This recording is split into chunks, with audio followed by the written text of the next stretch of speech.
Hi, welcome back to our Swiss Adventure. My name is Erica. I'm joined by Mike, who keeps coming back. Can't get rid of me. And today in the video we'll be talking about Apps. 5 apps that you need when living in Switzerland that will make your life easier. But before we start with the video, I wanted to make a little announcement. This Sunday we'll do our first ever live stream questions and answers session, and you can send in your questions beforehand if you want to, or you can just ask them during the live stream video itself. It will be this Sunday, so 28th of March at 6 p.m. Swiss time, so make sure you join in on that. Yeah, we look forward to seeing you there. But for now, on to today's video. So the first app we're going to talk about is SBB, which is the app for all public transport across Switzerland, including trains, buses, trams, boats, funiculaires, almost anything you can think of. So it has the timetable for all of these different modes of transport, and you can put your start destination, your end destination. It will work out the best route for you. You can buy the tickets through the app as well. And if you have a Swiss pass, you can sign in with those credentials, and any abonnement you have on your Swiss pass will automatically be applied to all the prices. If you have a half fare card, your tickets are half price. They also have a feature where once you get on the bus, you can press go, and it will basically track whichever bus or trolley bus or train that you took, and when you get off you press stop, and it will just charge you based on the journey that you've just done. And this is really helpful if, for example, you don't know exact name or the stop you're getting off at, but you know like where you need to be, you can still pay for your journey like that. And also the good thing is, for example, if you are going to see a friend and then they give you just the address but they didn't tell you which bus you need to take, you can put in their address and the app will recognize it and will show you what's the nearest stop to that address, and then plan your route based on that. There's also live timetable updates that will show you any delays and any changes of platform. It works really well. You can link the payment method to anything that's accepted here in Switzerland. You can pay via your credit card, your bank account. There's an app called Twint, which we'll talk about later. You can pay via all these different methods, and your tickets will be on your phone. You can show your phone to the conductor and they will scan it.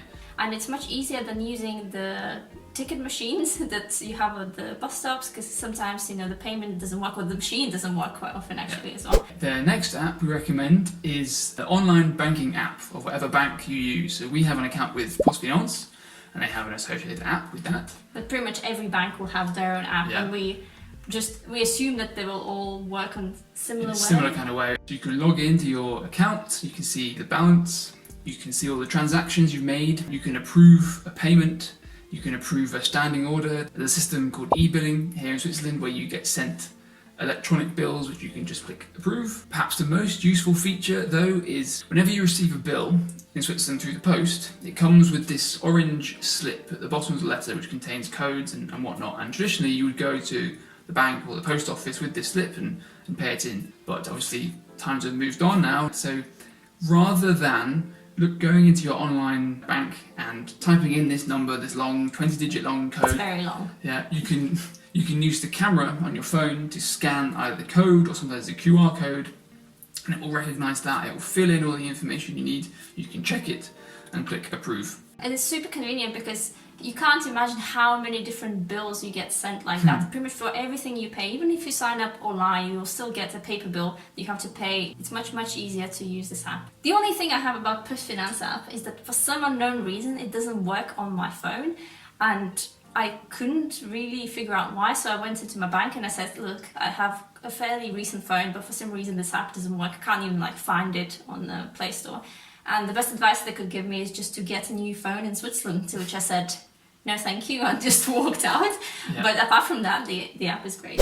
And the next app is called Twint. Twint is a service which I think is unique to Switzerland. Certainly neither me nor my friends have come across it outside of Switzerland. It's a system through which you can send and receive money between different bank accounts. So if, for example, we go out for dinner, a friend pays, we can split the bill and send each other money via Twint. It's linked to your phone number, and then your Twint account is linked to your bank account. So all I need to know is the phone number of my friend. I can enter their phone number and ask them to send me money, or I can send them money. It works pretty well. You can also use it to pay contactless with your phone. It turns it into a beacon you can use to pay in most shops. And also a very useful feature is that sometimes when shopping online, the online website will give you an option to pay via Twint. If you select that one, the next payment screen will come up with a QR code, which you can use to scan through the Twint app, and it will recognise that. And as mentioned before, you can also pay with Twint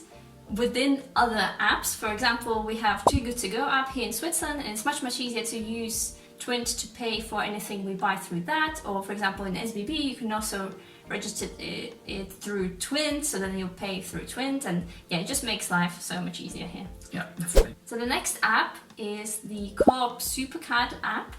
And as I mentioned in the previous videos already, Coop and Migros, and I think some other supermarkets as well, have their customer loyalty programs, where basically you can gain points and get various perks and discounts. So for example, for the Supercard, they have an app, so you can see how many points you have. You can also convert them into real money straight away within the app.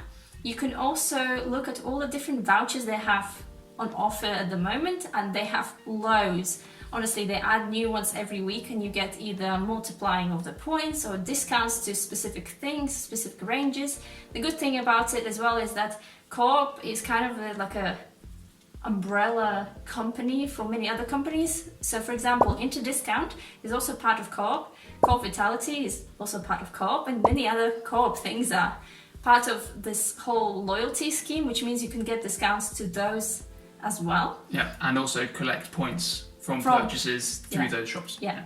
And also Coop have this Hello Family Members Club, which you can join without even actually having a family. We somehow managed to join with just saying we don't have any children, and somehow it's still registered, and you get even more different discounts. Another thing is, it's not like an essential thing, but it's quite a fun one, is that quite often they host various challenges or competitions where you can enter them, and you basically just go into your app. You don't even need to buy anything, and you shake the app or you tap the app, and then you get an instant prize. Sometimes the prize is just points or like doubling of points, but actually quite often it's also actual real products. So for example, just before this video I checked, and just this year from the 2 competitions they had, we managed to win 17 different free things.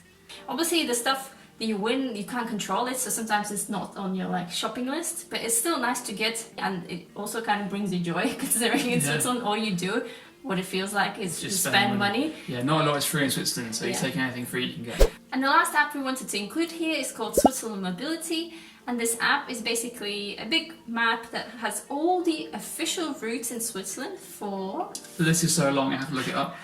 We can go hiking, cycling, mountain biking, skating, canoeing, winter hiking, snowshoeing, cross-country skiing, sledging, mountaineering, ski touring. We'll also show you if there's any closures on any of those routes, any detours on any of those routes. It will show you where there's accommodation, a hotel, a bed and breakfast, campsite. There's even sleeping in straw, if that's an option.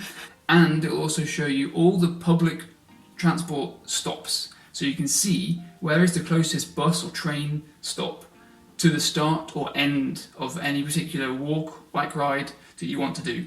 So all of the routes that you can see actually outside with the yellow signs, they're on the app, but they also have some pre-planned complete routes, either at a stage of a longer walk or a circular walk.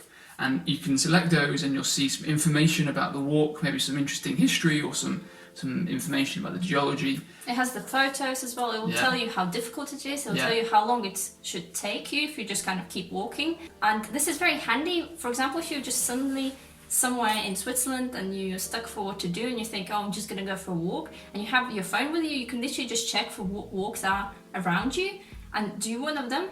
And for those who have only started their hiking journeys, discoveries, you know, getting into the outdoors things after moving to Switzerland, it's really good because it's kind of fail-safe. Because these routes are official, all the trails will be marked out really, really clearly, so you can't get lost, and you know that by choosing this route, you should be pretty safe in doing it. Yeah. So there are some limitations to the free version of this app. You can't draw your own route, you can't plan your own route. You can save an existing route, but you can't plan your own, and you can't follow along recording your activities. You also can't use it offline. Obviously there are other apps you can use to plan your own or record your activities, such as Komoot or Strava. But in terms of the free version, of Switzerland Mobility. It is the standard, the reference for all these different walking, hiking, biking trails across Switzerland. So these are the 5 apps that we chose to talk about today. Obviously there are lots of very useful apps you can get, but the apps that we've chosen to talk about today are sort of unique for Switzerland, for living in Switzerland. These are apps that we came across as we moved to Switzerland that we didn't necessarily know about before. But we found them really, really helpful. Yeah.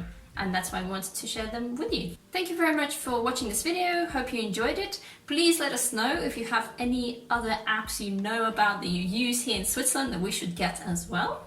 Don't forget, we'll see you on Sunday at 6 o'clock Central European Time for our live Q&A session. Get your questions ready. Bye! Bye!